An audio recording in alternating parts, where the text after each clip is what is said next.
कांग्रेस प्रवक्ता सुदर्शन शर्मा ने जसूर में की प्रेस वार्ता। नमस्कार, आप देख रहे हैं आरके हिमाचल न्यूज। मैं हूं दिव्या आपके साथ। प्रदेश कांग्रेस प्रवक्ता सुदर्शन शर्मा ने कहा, प्रदेश में 1 लाख 4 लेन पीड़ित परिवार वोट की चोट से जयराम सरकार को हराने में रचेंगे नया इतिहास। सरकार का प्राधिकरण से मिली भक्त का लगाया आरोप। हिमाचल प्रदेश का विधानसभा का चुनाव प्रचार प्रसार जोरों पर है, जिसमें मुख्य मुकाबला कांग्रेस व बीजेपी में चल रहा है। लेकिन बीजेपी अपनी कई जनविरोधी नीतियों में फंस कर रह गई है। विशेषकर प्रदेश में बहुचर्चित 4 लेन परियोजनाओं के प्रभावित करीब 1 लाख परिवार बीजेपी के विरोध में हैं, क्योंकि हिमाचल सरकार ने तमाम पीड़ितों को 5 वर्ष में झूठे प्रलोभन देकर ठगा है, जिसका खमियाजा बीजेपी के 68 विधानसभा क्षेत्रों में भुगतना पड़ेगा, क्योंकि सरकार द्वारा गठित 3 मंत्रियों की उप समिति ने मात्र मीटिंग तक ही सीमित रखा।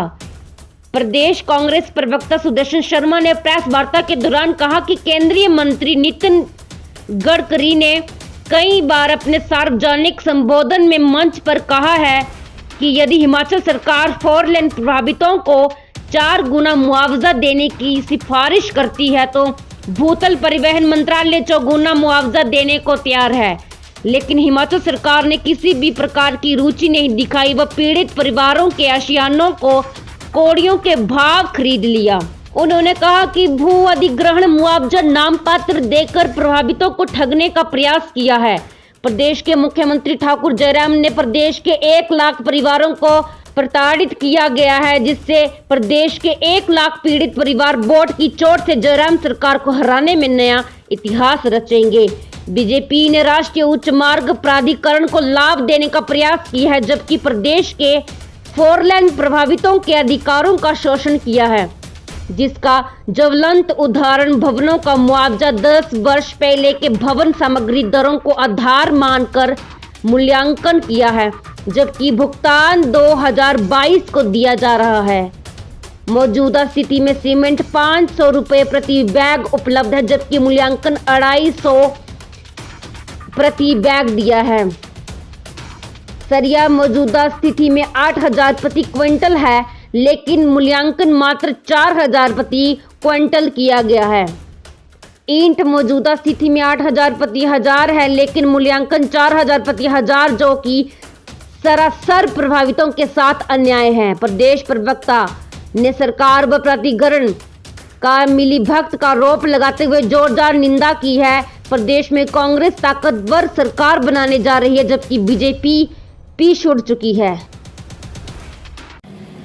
हिमाचल प्रदेश में जो चुनाव है वो यौवन पर चल रहा है और हमारा कांग्रेस पार्टी जो है वो काफी सुदृढ़ स्थिति में हिमाचल प्रदेश में है। भारतीय जनता पार्टी जो है वो अपने कई मुद्दों से पिछड़ चुकी है, जिसमें विशेषकर देखा जाए तो पठानकोट से लेकर मंडी जो 4 लेन मार्ग है उसमें उसके अंतर्गत कम से कम 15 विधानसभा क्षेत्र आते हैं, जिसमें उनका बहुत बुरा असर जो है वो भारतीय जनता पार्टी के ऊपर पड़ रहा है।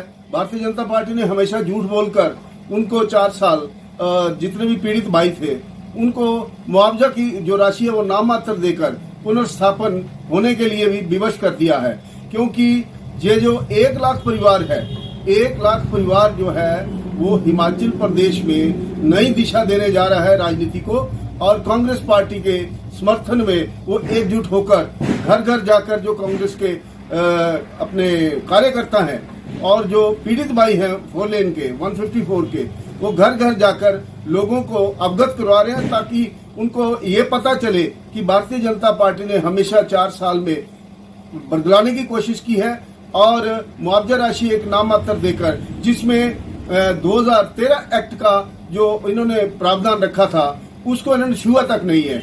और हमारे जो गडकरी महोदय जो इसके मंत्री हैं, केंद्रीय मंत्री हैं, उन्होंने 4 बार अपनी स्टेटमेंट दी है कि यदि हिमाचल सरकार बोले तो हम उसका 4 गुना मुआवजा देने के लिए तैयार हैं। तो मैं ये पूछना चाहता हूं मुख्यमंत्री महोदय से कि आप कई बार आपने जो उप समितियां बनाई हैं, उप समितियों का हमें बताया जाए कि उनके प्रति जो उन्होंने अपनी प्रोग्रेस की है वो तो हमें ठगा सा महसूस किया है, जितना भी 1 लाख परिवार है। और जो 10-10 हजार रुपया इन्होंने एक मरले का नेशनल हाईवे के ऊपर रेट दिया है, जिसकी कीमत जो है वो 5-5 लाख रुपए मरले के प्रति के हिसाब से है। अब लोगों को तो ये दोहरी मार दी है। अब देखो, भवनों के ऊपर देखा जाए तो भवन का जो इन्होंने रेट फिक्स किया था, वो रेट जो था वो 2014 का रेट इन्होंने फिक्स करके, क्योंकि उस समय जो सरिया था वो 4200 रुपया क्विंटल था।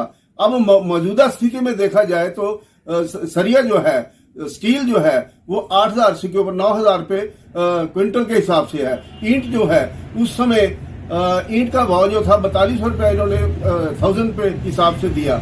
लेकिन इस समय जो मौजूदा स्थिति में लोग खरीद रहे हैं वो 8-9 हजार रुपया प्रति 1000 खरीद रहे हैं। उसमें जितनी भी सामग्री है, जैसे रेता है, बजरी है, उनका जो रेट है वो उन्होंने 2014 का फिक्स किया है। लेकिन मौजूदा स्थिति में देखा जाए तो जो लोगों ने मकान बना रहे हैं उनको 3 गुना पैसा खर्चना पड़ रहा है। मैं ये पूछना चाहता हूं सरकार से कि आपने यदि 2021-22 में जो क्लेम दिया है, वो क्लेम जो है वो 2014 का फिक्स क्यों किया है? आपको चाहिए कि जो मौजूदा स्थिति है, मौजूदा जो मूल्य चल रहा है, उसके मुताबिक स्थिति उसको फिक्स किया जाए और लोगों को ये